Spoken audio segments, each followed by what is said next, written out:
Shalom, Uvrachá, amigos da ONG perguntam ao Rabino.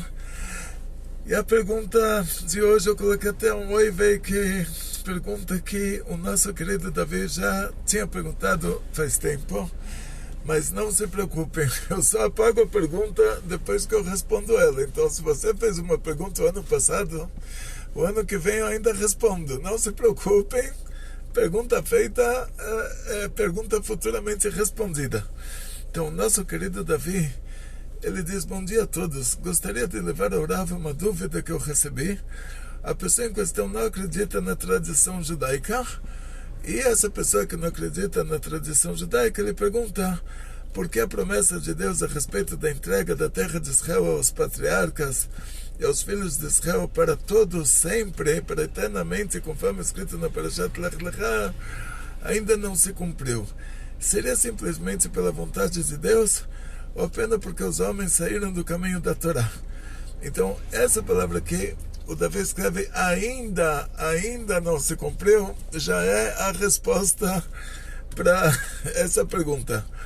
Ou seja, quando nós falamos sobre a promessa de Hashem, que Hashem prometeu para Abraão, Ger Yezarachá Be'eretz Lolem, tem um dos acontecimentos entre os nossos patriarcas e Hashem e Deus, é que Hashem ele faz um acordo com o nosso patriarca Abraão,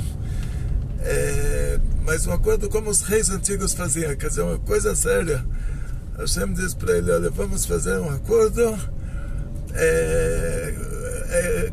carimbado, registrado no cartório. E esse acordo era feito antigamente. Os reis, eles dividiam animais em duas partes, e os dois reis passavam no meio. Isso era um acordo registrado no cartório. Isso era um acordo que já o mundo inteiro já sabia que isso aconteceu, já sabia que esses dois reis fizeram um acordo irreversível entre eles. Então Hashem falou para Abraão para fazer a shritá de alguns animais, partir esses animais em duas metades, e Abraão Avinu iria passar no meio dessas metades. Hashem faria como representação uma coluna de fogo, como foi no deserto, que Hashem ele foi iluminando o nosso caminho durante a noite com uma coluna de fogo. Então aquela coluna de fogo representou a revelação divina, passou no meio daquelas duas metades. E depois disso, Hashem fez com que Avraham Avinu, nosso patriarca, adormecesse profundamente. E nesse sonho ele teve uma revelação profética.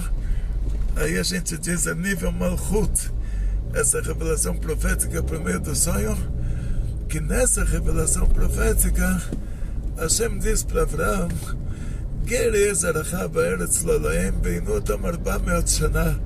Ger Yezarachá, quer dizer, os seus filhos, eles vão ser estrangeiros, não necessariamente maltratados, mas eles não vão ter a cidadania do lugar. Como eu fui para o Congresso Rabínico Internacional nos Estados Unidos, eu não sou um cidadão americano, mas não teve problema. Fui lá, participei do congresso, assisti às aulas, cresci muito espiritualmente.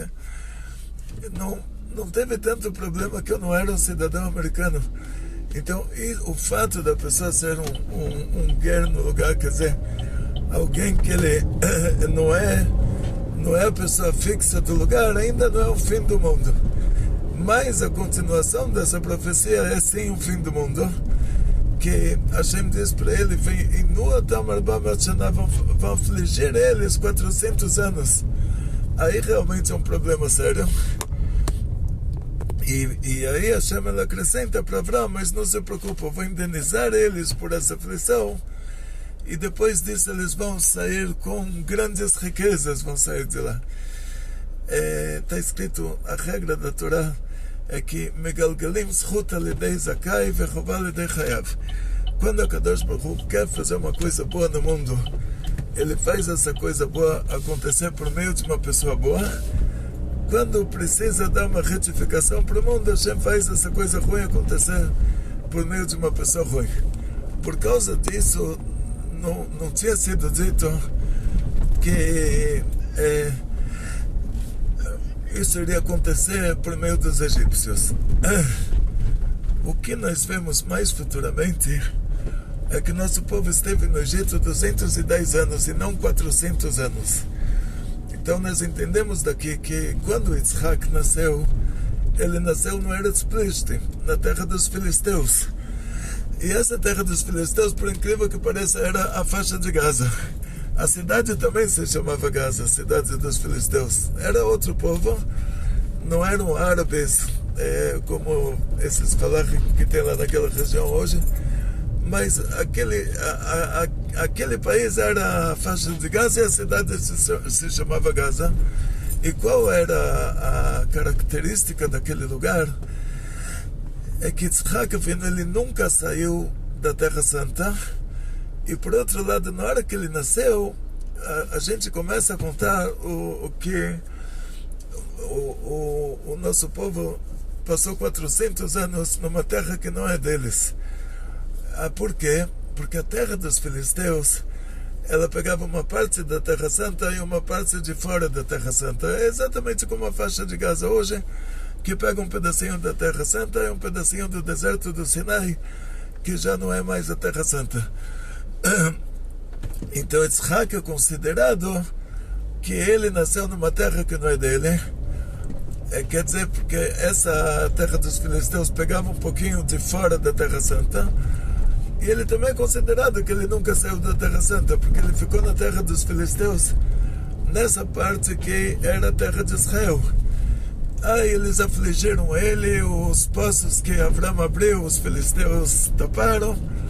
A gente poderia ter cumprido todo esse assunto do exílio dessa maneira. Não precisaria passar os 210 anos no Egito, sendo que Hashem não determinou que a gente vai para o Egito, mas Hashem determinou que, olha, na hora que chegar a hora de vocês sofrerem, aí vai ser escolhido o pior povo da época. Quem ganhar o concurso internacional de pior povo do mundo, vocês vão sofrer lá. Mas não necessariamente o top, o campeão pode ser o top 10, pode ser os 10 piores do mundo, e a gente não está no pior, a gente está no menos pior, mas que está na categoria dos piores. E essa era a categoria da terra dos filisteus. Os filisteus não eram pessoas ruins como os egípcios, não escravizaram a gente, não fizeram para nós as atrocidades que os egípcios fizeram, não jogaram crianças no rio, não fizeram aquelas atrocidades. Mas flor que se gera eles não eram também. Então eles não eram o povo mais ruim do mundo, mas eles estavam dentro do top 10. A gente poderia continuar assim. Se não fosse os irmãos do Yosef serem cruéis com ele e ele vendido ele para uma caravana que vendeu para outra caravana, e os midianitas venderam para os ismaelitas. Uma caravana foi vendendo para outra de acordo com o Pshat, até que ele chegou no Egito, foi vendido no Egito. Quer dizer, os irmãos dele foram cruéis com ele, e por isso me dá medida por medida. Aí nosso povo passou por um exílio mais cruel, que foi o exílio do Egito. Tudo isso estava combinado com Abraão, quer dizer, vocês não vão receber essa terra antes de passar por isso. A gente passou por isso, saímos do Egito com grandes riquezas, entramos na Terra Santa, ficamos lá, vamos fazer as contas agora, 850 anos, uma coisa assim, até o exílio da Babilônia. Então, quer dizer, recebemos a terra de Canaã, mas as fronteiras da terra de Israel, da Torá, elas são maiores do que isso. Elas são do rio Nilo até o rio Eufrates. E a terra de Canaã é uma pequena parte dentro dessa terra santa da Torá. Só que a Terra Santa da Torá só vai se tornar a Terra Santa no futuro. Ou seja, do rio Nilo até o rio Eufrates, inclui a península do Sinai, que Moshe Rabbeinu estava lá e Moshe Rabbeinu não entrou na Terra Santa. Então, quer dizer que ela só vai ser a Terra de Israel verdadeira, a Terra Santa verdadeira no futuro. E aí, quando a gente receber ela, e o Rebbe diz que esse futuro já estamos presenciando ele, quer dizer, já estamos nas dores de parto da Geulah. Então, na hora que chegar esse futuro, aí realmente receberemos a nossa Terra Santa eternamente. Aí entramos já em fases, em outra fase, tipo, tem uma fase que é chamada dos tempos do Mashiach, que aí a Terra Santa vai ser fronteiras que a Torá determina, do rio Nilo até o rio Eufrates. E depois nós vamos para uma fase que já vai ser chamada de Tchias Ameisim, a ressurreição dos mortos, e aí naquela fase já o mundo material se torna mais alto paraíso do que o alto paraíso. Quer dizer que o que a gente está falando aqui de eternamente que essa terra vai ser dada para nós é os tempos do Mashiach, que depois o mundo se torna mais espiritual do que o mundo espiritual. Então, uma coisa assim, interessante é esse trânsito de São Paulo. Então voltamos.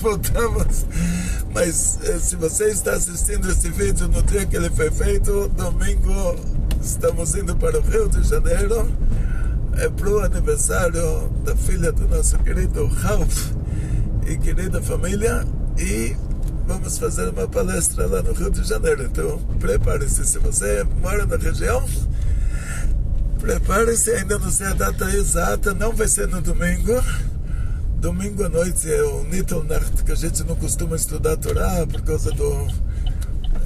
para não dar vitalidade pro lado ruim, lá para a raiz da idolatria do cristianismo. Então esse domingo à noite é um dia que o Rebbe de Lubavitch jogava xadrez com o Rebbe anterior. A tal ponto assim que a gente não pode estudar a Torá mesmo. Então a palestra não vai ser no domingo, mas vamos avisar vocês quando vai ser. Agora então, voltando para o assunto da terra de Canaã, ela poderia se expandir, já a gente poderia, depois da saída do Egito, da mesma maneira que se os irmãos do Yosef não tivessem vendido Yosef, a gente não precisaria de um galut tão rigoroso como o exílio do Egito, mas seria o suficiente ficar lá na terra dos filisteus. Então, dessa mesma maneira, se o nosso povo não tivesse feito idolatria na época do primeiro Beit HaMikdash, a gente poderia ficar na nossa terra de Canaã até chegar a época do Mashiach, que ela iria se expandir, iria se tornar a terra santa da Torá. Mas por causa da idolatria, dos assassinatos, das relações ilícitas, a gente perdeu a nossa terra santa. Fomos para o exílio da Babilônia, que é simplesmente a origem de todos os outros exílios. Ou seja, do exílio da Babilônia a gente só voltou parcialmente. Estamos até agora no exílio, quer dizer, no exílio da Babilônia perdemos o reinado da família do rei Davi, que só vai voltar na época do Mashiach. No exílio da Babilônia perdemos tudo que você pode imaginar, assim, o Beit HaMikdash com todos os milagres que aconteciam nele. Então, o segundo Beit HaMikdash já foi uma cópia do primeiro, mas já não tinha. No primeiro Beit HaMikdash tinha uma árvore, uma videira de ouro que dava frutas de ouro, quer dizer, para mostrar a revelação divina que acontecia lá. Está escrito na Gemara que se uma mulher grávida, ela sente o cheiro de alguma coisa, ela quer muito comer aquela coisa, tem que dar para ela comer mesmo que aquilo não é kasher, porque senão ela pode perder o nenê. Mas tem uma coisa só que você não pode dar para ela. Você pode dar para ela qualquer coisa que não é kasher, mas se é um korban, um sacrifício que foi feito especificamente para uma coisa determinada, você não pode dar para outra pessoa comer, outra pessoa que não fez aquilo. Então, por exemplo, a pessoa fez uma transgressão, que ele teve que trazer um corban por causa daquela transgressão, aquele corban foi dedicado àquilo. A mulher grávida, mesmo que ela estava com vontade de comer aquele corban, ela não podia comer, e mesmo assim ela não abortava. Quer dizer, outro milagre que acontecia, que nunca uma mulher abortou por causa do cheiro dos korbanot. E outro milagre que o fogo descia do céu, ficava em forma de leão e queimava os korbanot. E tinham lá 10 milagres, os 10 milagres que aconteceram no Bet HaMikdash, que aconteceram no primeiro Bet HaMikdash. Inclusive o Kohen Gadol, ele tinha o Urim Betumim, tinha os nomes de Hashem dentro do Choshen. E quando o rei fazia uma pergunta se partir para uma guerra, acendiam as letras dos nomes das tribos que estavam escritas naquelas 12 pedras lapidadas no Roshen, no peitoral do Kohen Gadol. Dava resposta para se tinha que ir para a guerra, não tinha, se ele vai ganhar aquela guerra, se vai perder. Tinham 10 milagres que aconteceram na época do Bet HaMikdash, que não aconteceram na réplica, que era o segundo Bet HaMikdash, que isso vai voltar a acontecer no terceiro Bet HaMikdash. Não só isso, o terceiro Bet HaMikdash, terceiro templo sagrado de Jerusalém, vão ter lá milagres que não aconteceram antes. E como vocês sabem, tem na ONU, tem uma divisão da ONU, um departamento que é chamado de UNESCO, que é o Departamento de História da Humanidade. E eles declararam que o lugar do Bet HaMikdash não tem nada a ver com a gente. A mesquita de El Aqsa, que é um lugar muçulmano, os muçulmanos são da Arábia Saudita, que é bem longe de nós. E lá tem, em Jerusalém, no lugar onde vai ser o terceiro templo, tem a mesquita de El Aqsa, e a UNESCO falou que a gente não tem a ver com a história daquela terra. O Oriente Médio é uma região árabe e que o judeu não pertence àquele lugar. Então, o monte do templo não pertence ao povo judeu, faz parte do patrimônio histórico muçulmano, que se tornou patrimônio histórico da humanidade. Tipo, a mesquita agora virou patrimônio histórico da humanidade, então não tem como demolir ela e colocar lá o Bet HaMikdash. Eles falaram que a gente não tem a ver com... Isso pode entrar nos arquivos da UNESCO, que a gente não tem a ver com a Terra Santa, né? O povo de Israel não tem nada a ver com a Terra de Israel. Então, Hashem vai fazer milagres, que vai descer lá o terceiro Bet HaMikdash. E não só isso, diz o Rebbe uma coisa muito, muito interessante, que todas as sinagogas antigas, desde a época de Moshe Rabbeinu até hoje, as antigas e as modernas também, quando descer o Bet HaMikdash construído lá de cima, essas sinagogas, elas ressuscitam, elas se unem ao Bet HaMikdash, e toda a cidade de Jerusalém vai ser o Bet HaMikdash, cercado de todas as sinagogas que existiram. Isso vai ser um dos milagres da futura Geulah. Então, para você ter ideia, a UNESCO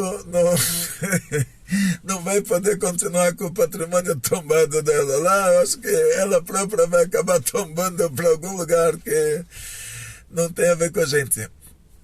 Então, diz o Rebbe que quanto mais a gente se aproxima da Geulah, da redenção final, o lado ruim fica mais ruim. O lado bom fica melhor, o lado ruim fica pior. Então a gente vê esses absurdos assim. E, de qualquer maneira, voltando para o nosso assunto, sendo que fomos para o exílio, perdemos então a terra de Israel do jeito que a gente tinha na época do primeiro Bet HaMikdash, mas aí se trata da terra de Canaã.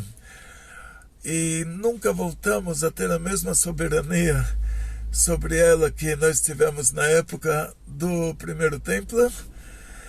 E quando tiver a Geulah, aí vamos para as fronteiras da Terra Santa de acordo com a Torá, e isso aí vai descer o Bet HaMikdash pronto do céu, com todos os milagres que envolvem ele, E aí, os tempos do Mashiach, dizem nossos sábios, são pelo menos 40 anos. Pelo menos 40 anos, mas pode ser muito mais também.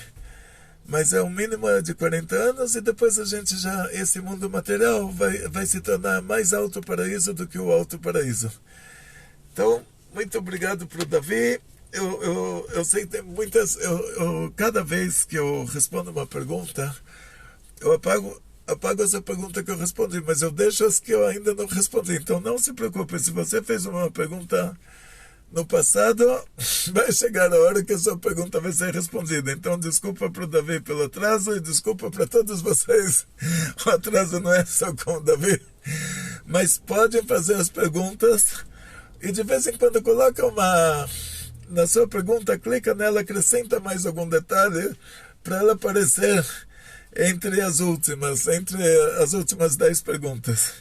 E muito obrigado para todos vocês que nos apoiam. Que Hashem dê a vocês e a toda a sua família muito sucesso, muita saúde, muito dinheiro, felicidades judaicas e toda a família, grandes milagres em grande estilo.